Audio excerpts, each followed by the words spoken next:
Hello बच्चों, कैसे हैं आप? उम्मीद करते हो आप बढ़िया और एकदम मज़े में होंगे, खुश होंगे और अपनी लाइफ को एंजॉय कर रहे होंगे। बिल्कुल जी, खुश रहिए, स्वस्थ रहिए, मस्त रहिए, यही जीवन जीने का सार है। देखिए, जब हम खुश होते हैं तो हम कार्य भी निपुणता से करते हैं। तो चलिए रहते हैं खुश और बढ़ते हैं अपने अध्याय की ओर। हमारे अध्याय का नाम है गिल्लू। ठीक है, तो बच्चों, संवेदनाएं मनुष्यों के साथ साथ पशु पक्षियों में भी होती हैं। वे प्रेम की भाषा समझते हैं। प्रस्तुत पाठ में लेखिका ने गिलहरी के साथ अपने तथा अपने परिवार के लोगों के संबंधों का बड़ा ही सुंदर और मार्मिक वर्णन किया है। तो आइए हम भी इन संबंधों को इस पाठ के जरिए जान लेते हैं। तो वह अचानक एक दिन मेरे सवेरे कमरे से बरामदे में आकर मैंने देखा, दो कौवे गमले के चारों ओर छुआ छुआल यानी कि छुपन छुपाई का छुआ छुआल जैसा खेल खेल रहे हैं। निकट जाकर देखा, गिलहरी का एक छोटा सा बच्चा है जो संभवतः घोंसले से गिर पड़ा है और अब कौवे उसमें सुलभ आहार खोज रहे हैं। सुलभ आहार यानी कि अपना बहुत अच्छा भोजन तलाश रहे हैं, यानी कि वो इसे खाना चाहते थे। वह निश्चेत सा यानी कि बहुत बेहोशी सी हालत में गमले से चिपटा पड़ा था। सबने कहा, कौवे की चोंच का घाव लगने के बाद यह बच नहीं सकता, अतः इसे ऐसे ही रहने दिया जाए। परंतु मन नहीं माना और मैं उसे हौले यानी कि धीरे से उठाकर अपने कमरे में ले आई। फिर रुई से रक्त यानी कि उसके शरीर से खून बह रहा था। रक्त पहुंचकर घावों पर पेनिसिलिन का मरहम लगाया। रुई की पतली बत्ती दूध में भिगोकर जैसे तैसे उसके नन्हे से मुंह में लगाई, पर मुंह खुल न सका और दूध की बूंदें दोनों ओर से लुढ़क गई। कई घंटों तक लगातार उपचार यानी इलाज। उपचार के उपरांत उसके मुंह में एक बूंद पानी टपकाया जा सका। तीसरे दिन वह इतना स्वस्थ हो गया कि नीले कांच की मोतियों जैसी आंखों से इधर उधर देखने लगा। 3-4 मास में उसके स्निग्ध रोए, झब्बेदार पूंछ और चंचल चमकीली आंखें सबको विस्मित करने लगी, यानी कि उसने बहुत ही सुंदर रूप रंग पाया था। हम उसे गिल्लू कहकर बुलाने लगे। मैंने फूल रखने की एक हल्की डालिया में रुई बिछाकर उसे तार से खिड़की पर लटका दिया। वहीं 2 वर्ष तक गिल्लू का घर रहा। वह स्वयं हिलाकर अपने घर में झूला झूलता और अपनी कांच के मनकोसी आंखों से कमरे के भीतर और खिड़की से बाहर ना जाने क्या देखता समझता रहता था। उसकी समझदारी और कार्यकलाप पर सबको आश्चर्य होता था। जब मैं लिखने बैठती तो मेरा ध्यान आकर्षित यानी कि अपनी ओर खींचना, मेरा ध्यान आकर्षित करने के लिए वह मेरे पैरों के पास आकर सर से पर्दे पर चढ़ जाता और फिर उसी तेजी से उतरता। उसका ये दौड़ने का क्रम तब तक चलता जब तक कि मैं उसे पकड़ने के लिए ना उठती, यानी कि वह अटेंशन चाहता था कि मैं उसको बराबर देखती रहूं, इसीलिए वो पर्दे पर चढ़ता और उतरता। कभी मैं गिल्लू को पकड़कर एक लंबे लिफाफे में इस प्रकार रख देती कि उसके अगले दोनों पंजे और सिर के अतिरिक्त सारा गात लिफाफे के भीतर बंद रहता। भूख लगने पर चिक चिक करके मानो वह मुझे सूचना देता और काजू या बिस्कुट मिल जाने पर उसी स्थिति में लिफाफे के बाहर वाले पंजों से पकड़कर उसे कुतरता रहता।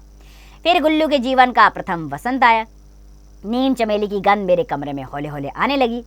बाहर की गिलहरियां खिड़की की जाली के पास आकर चिक चिक करके ना जाने क्या कहने लगी।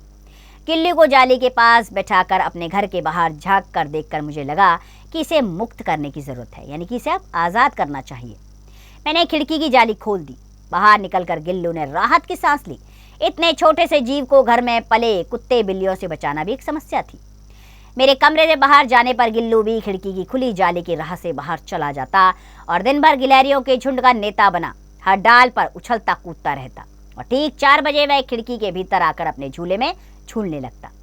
मुझे चौंकाने के लिए क्या करता, वह कभी फूलदान के फूलों में छिप जाता, कभी पर्दे की चुन्नट में और कभी सोन जूही की पत्तियों में। मेरे पास बहुत से पशु पक्षी हैं और उनका मुझसे लगाव भी कम नहीं है, परंतु उनमें से किसी को मेरे साथ में खाना खाने की हिम्मत नहीं हुई, ऐसा मुझे स्मरण नहीं है। गिल्लू इनमें अपवाद था, लेकिन गिल्लू इनसे थोड़ा अलग था। मैं जैसे ही खाने के कमरे में पहुंचती, वह खिड़की से निकलकर आंगन की दीवार, बरामदा पार करके मेज पर पहुंच जाता और मेरी थाली में से एक चावल उठाकर बड़ी सफाई से खाता रहता। काजू उसका प्रिय खाद्य था, यानी कि उसको सबसे ज्यादा खाने में काजू पसंद था और कई दिन तक काजू ना मिलने पर वह अन्य खाने की चीजें या तो लेना बंद कर देता था या झूले से नीचे फेंक देता था।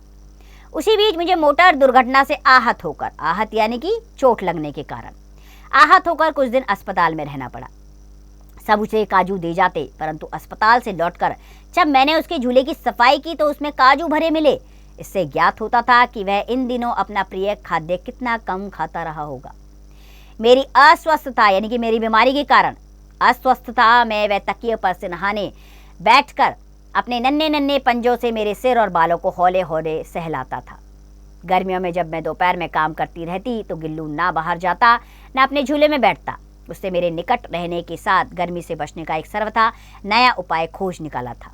वह मेरे पास रूखी सुराही पर लेट जाता और इस प्रकार समीप यानी कि पास रहना, समीप भी रहता और ठंडक भी में रहता। गिलहरियों के जीवन की अवधि 2 वर्ष से अधिक नहीं होती, यानी कि गिलहरियों का जीवन 2 साल से ज्यादा नहीं होता। अतः गिल्लू की जीवन यात्रा का अंत आ ही गया। दिन भर उसने कुछ न खाया न बाहर गया। रात में अंत की यातना यानी कि पीड़ा के साथ यातना में भी वे अपने झूले से उतरकर मेरे बिस्तर पर आया और ठंडे पंजों से मेरी वही उंगली पकड़कर हाथ से चिपक गया जिसे उसने अपने बचपन की मरणास्थन स्थिति में पकड़ा था। यानी कि जैसे बचपन में वो मरने की अवस्था में उसने मेरी उंगली को पकड़ा था, आज भी उसने वैसे ही पकड़ा।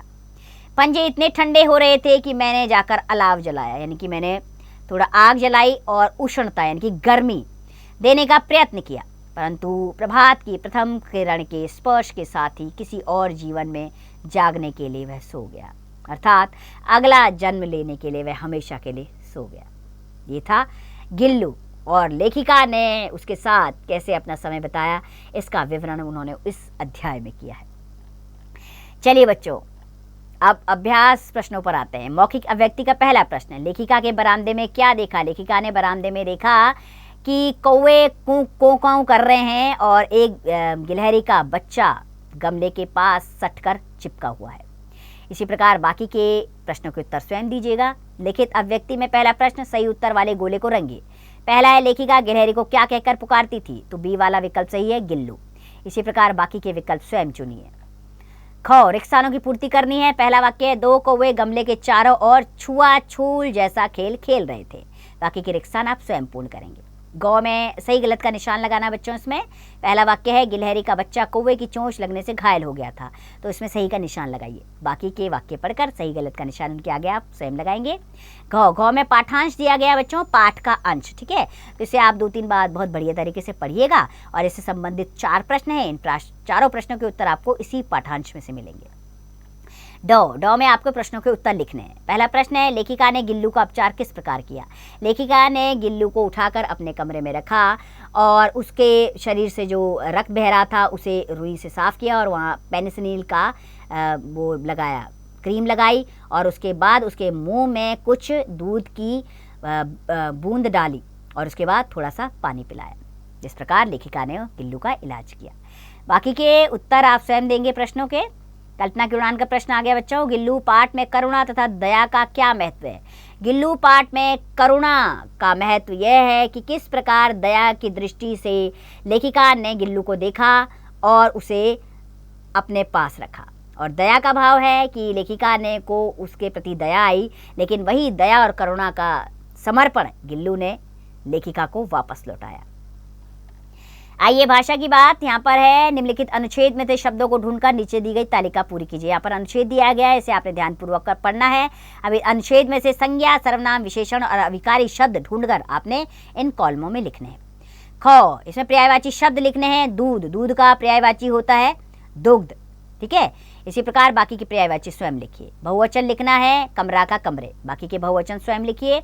घ, उपसर्ग प्रत्यय से 2 शब्द बनाने हैं। आवागमन और भी कोई शब्द बनाइए। बाकी के शब्द स्वयं बनाएंगे आप। विषय संवर्धक गतिविधियों में आपको करना है कि आपको कौन सा पशु या पक्षी सबसे अधिक पसंद है, इसके बारे में 10 वाक्य लिखिए और यह भी बताइए कि वह आपको क्यों पसंद है। दूसरा, क्या आपको कभी ऐसे जानवर से सामना हुआ है जो अपने जीवन की अंतिम घड़ियां गिन रहा हो, तब आपने क्या किया? अपनी उत्तर पुस्तिका में 5 वाक्य लिखकर बताइए। और महादेवी वर्मा जी की जीवनी एवं साहित्यिक रचनाओं के संबंध में सूचनाएं एकत्र कर प्रेजेंटेशन तैयार कीजिए।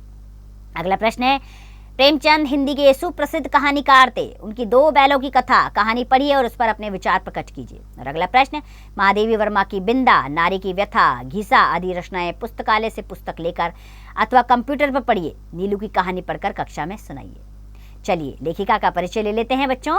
तो महादेवी वर्मा का जन्म उत्तर प्रदेश के फर्रुखाबाद में सन 1907 में हुआ था। उनकी शिक्षा दीक्षा प्रयाग में हुई थी। वे प्रयाग के महिला विद्यापीठ में प्राचार्य के पद पर भी कार्यरत रही। इस पद पर कार्य करते हुए उन्होंने लड़कियों की शिक्षा के लिए काफी प्रयत्न किए। सन 1987 में इनका निधन हो गया। महादेवी जी छायावाद की प्रमुख आधार स्तंभों में से एक थी। पद्य एवं गद्य दोनों विधाओं पर उन्हें समानाधिकार था। इनकी साहित्य साधना में एक और स्वतंत्रता आंदोलन की प्रेरणा है, तो दूसरी ओर समाज में नारी की वास्तविक स्थिति का चित्रण है। इन्हें ज्ञानपीठ पुरस्कार तथा पद्म विभूषण से अलंकृत किया गया। निर्जा, निहार, दीपशिखा, यामा, अतीत के चलचित्र, स्मृति की रेखाएं आदि इनकी प्रसिद्ध रचनाएं हैं। इनकी भाषा शैली सरल, स्पष्ट एवं चित्रात्मक है। तो बच्चों, महादेवी वर्मा ने जो भी अध्याय लिखे हैं इसी से संबंधित लिखे हैं, क्योंकि वो पशु पक्षी प्रेमी मानी जाती थी।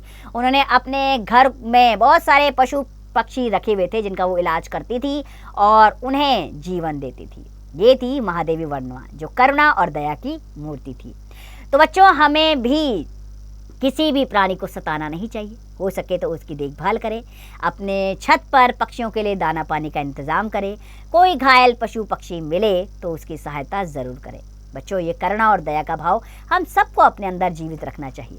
आखिर हम मानव हैं, इस धरती पर सबसे धन्य जीव, तो हम औरों की देखभाल के लिए आगे क्यों नहीं आ सकते।